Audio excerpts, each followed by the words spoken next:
Hey, Deborah, fantastic work on this assignment. You even cited the lecture I'm just so pleased with the work that you did on this assignment. This is just wonderful. Let's see if I'm going to try and bring this a little bit more into view. There we go. If anybody's listening, the reason why Deborah's submission is perfect is she gave us her technical information under each of her images in her contact sheet. Perfect. She even gave us her focal length that she was using, which is awesome. I love seeing that if you can squeeze it in there. I know it starts to be too much information, but if you can get it in there, great. And then she gave us her enlarged views. She even put one of them with them next to each other so we could see the drastic difference in mood she got by changing the lights. And then there's her other enlarged view. Here's her enlarged views of her equipment and how she used her light meter. Perfect! You get a gold star. Anyways, so you said you had a little bit of issue with your incident meter reading. And so here's my only thought. This might be what's going on is if you were taking one reading right from the center in between the two lights, so you're just you're metering right there. However, you've got two lights coming in on her.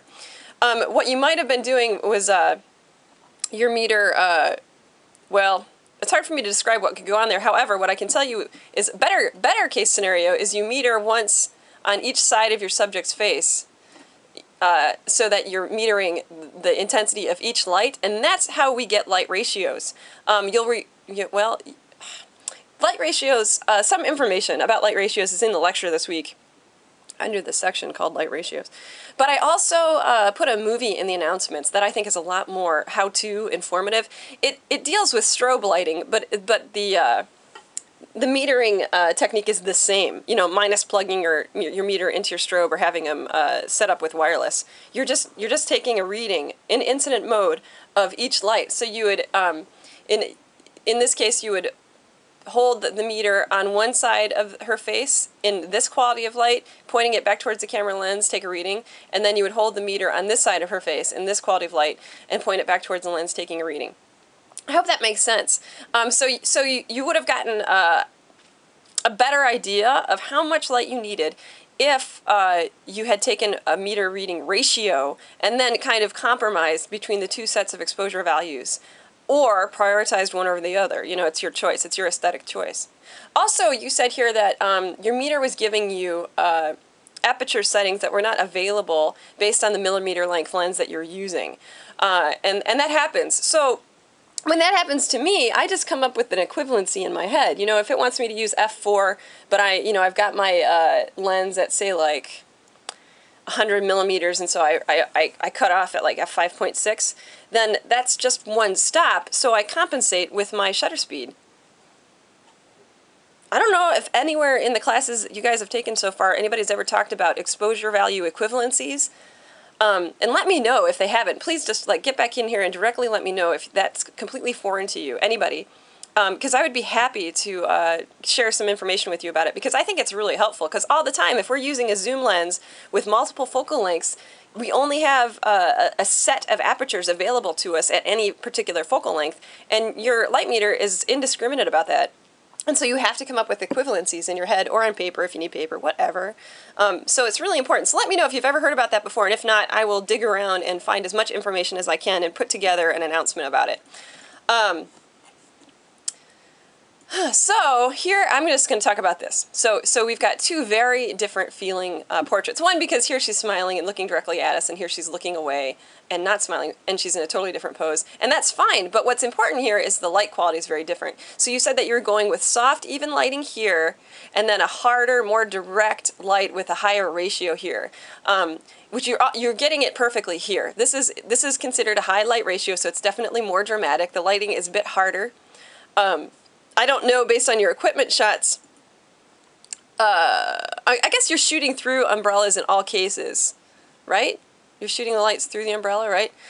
So light's always diffused, but in this one, you brought it further away. I'm assuming, like in the drama shot, you moved the light further away to make it harder.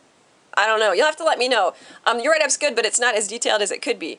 And that's, it just takes practice to know how much information we need. So let me know. A lot of times it's really helpful if people get into detail about exactly what they did with their light modification tools and how close the light was to the, blah, blah, blah, blah. So, and then So in this one, you're clearly shooting through the umbrellas and you're trying to make the light rather even, but we can see that it's not, right? We've got this bit of her face that's not lit as well. So there's several things that you can do to solve this problem. One is you can just put a little table underneath her and put a big piece of white foam board on it so that you get some light bouncing back up into her. So that's going to help the lower regions of her face, but it's not going to help this. You know, this is really dark up here. So what I do in the studio, in those kind of situations, when I've got like the top bit of something that's not illuminated, is I have two choices. If I've got an extra light, I just go ahead and put a light on a boom and put it above them. You know, like way above them. The other thing that I can do is if I don't have an extra light on my boom or on a C-stand out of view, I will rig a big piece again, a big piece of white foam board so that I have light bouncing back into my subject, and so that that my illumination is far more even, because I wouldn't consider this even. And it just takes practice to get there. So what I'm talking about is if you have a boom, you would put it behind your backdrop, hanging over her head with either an additional light or a big piece of white foam board. If you don't have a boom, you just use some stands and a lot of tape, and you figure it out. You MacGyver the heck out of it. And then also, you know, because her lower regions are not in the frame, it doesn't matter what you do here. So yeah, you just put a little table below her and a big bounce of any variety. You can put a colored bounce, you can put a white bounce. It doesn't matter anything. It's going to get light back into the scene. And congratulations, Deborah, on knowing to sit your subject far enough away from your backdrop so that your backdrop is out of your depth of field. Awesome. It is so important, especially when you're using cloth, because the cloth, no matter what you do, it's going to have wrinkles and lint and stuff on it. So if you can get it out of the depth of field, you don't have to worry about what the cloth looks like. If you have it too close to your subject, it's in the depth of field, it's in fine focus, we can see every little bit of annoying detail on the cloth. Good job.